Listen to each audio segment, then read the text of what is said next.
প্রথমত ব্যক্তি জীবনে প্রত্যেকের সংস্কার হবে ব্যক্তি জীবনে। এক নাম্বার ইলম অর্জন করবেন, 2 নাম্বার আমল করবেন, 3 নাম্বার যথাসাধ্য দাওয়াত দেওয়া, নিকট আত্মীয়। প্রথম হচ্ছে নিজের ঘর, কারণ আল্লাহ তাআলা কোরআন মাজিদে বলছেন ইয়া আইয়ুহাল্লাযীনা আমানু কু আনফুসাকুম ওয়া আহলিকুম নারা ওয়াকুদুহান নাস ওয়াল হিজার। হে মানুষগণ, তোমরা নিজে এবং নিজের পরিবারকে জাহান্নামের আগুন থেকে বাঁচাও, যেই জাহান্নামের ইন্ধন হবে মানুষ এবং কি পাথর। অতএব প্রথম কাজ হচ্ছে ইলম অর্জন করা, দ্বিতীয় কাজ সে অনুযায়ী আমল করা, তৃতীয় কাজ হচ্ছে দাওয়াত ও তাবলীগের কাজ করা, দাওয়াত ও তাবলীগের কাজ করা। এর পাশাপাশি নিকট আত্মীয় যারা আছে, প্রথম দাওয়াত হবে নিকট আত্মীয়দের কাছে।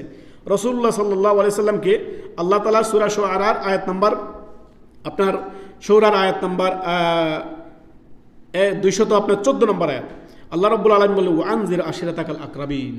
হে মুহাম্মদ সাল্লাল্লাহু আলাইহি সাল্লাম শুনুন, নবী সাল্লাল্লাহু আলাইহি সাল্লাম প্রথম যখন মক্কাতে দাওয়াত শুরু করেন তখন তিনি নিকট আত্মীয়দেরকে শুরু করেন, নিকট নিজের কুরাইশের মধ্যে এবং মক্কার মধ্যে তিনি দাওয়াত দেন। তারপরে দীর্ঘ সময় পরে গিয়ে তিনি আপনার তায়েফের সাকিব গোত্রের কাছে দাওয়াত নিয়ে যান, দীর্ঘ 10 দিন তাবলীগের কাজ করেন।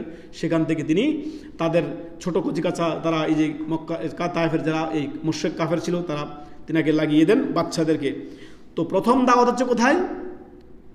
এই জন্য আমাদের ওস্তাদ বরাবরই বলেন, বহুবার ওস্তাদ উদাহরণ দিয়েছেন, ইলম অর্জন করবেন, সে অনুযায়ী আমল করবেন, তারপর যথাসাধ্য দাওয়াতি কাজ করবেন। এই আয়াত আপনার আল্লাহ তাআলা কি বলেছেন? ও আনজির আশিরাতাকাল আকরাবিন। নিজের নিকট আত্মীয় যারা আছে, নিকট আত্মীয় বলতে ওস্তাদ নিজে বলতে আগে নিজের পরিবার, নিজের নিকট আত্মীয় বলতে নিজের পুরো বাবার যে ফ্যামিলি আছে, বাবার দিক থেকে কে আছে, বাবা, চাচা, ফুফি, এই নিজের পুরো আহাল পরিবারের মধ্যে আপনি দাওয়াতি কাজ করবেন। তারপরে দ্বিতীয় দাওয়াতি কাজ হচ্ছে মায়ের বংশে যারা আছে, মামা বংশের মধ্যে আপনি দাওয়াতি কাজ করবেন।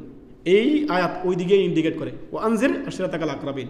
তো হে নবী মুহাম্মদ সাল্লাল্লাহু আলাইহি ওয়াসাল্লাম, আপনি নিজের নিকট আত্মীয়দের মধ্যে দাওয়াতি কাজ করুন।